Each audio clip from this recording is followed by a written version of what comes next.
Napaka sayo mo talagang ano sa problema ba? Kaya ikaw na talaga yung naniningkamot. Tapos yung baba mo naniniguro na lang sa kanyang kinabuhi. Niguro na lang sila, naniguro kung papa rin, kauban akong magulang. So dahil sana yung mga igsuon mo ngayon? Mga minyo na. Then katong, uban akong mga igsuon, nawala na po sila. Sino Atong akong wala? gibantayan, Sino namatay wala? na sila. Ano man?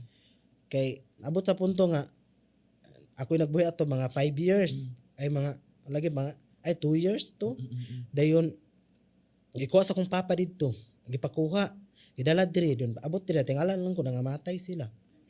Kuluya ato uy. Sakit jud kay to nga itabua. Anong kinamatyan mo? Usab sa una ang hilanat. Di ay.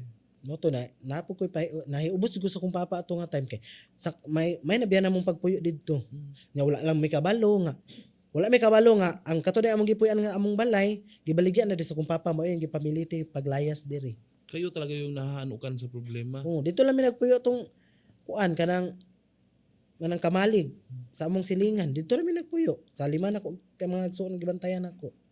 So ngayon da, ilan na lang kayo magsuon na bilin? 7 na lang. Wala yung tinuod mo ba? Yung tinuod mo talaga? 7. 12 biya mi. Ay! Kinuo ko. 12 mi kabuok. Dagan-dagan biya pud mi.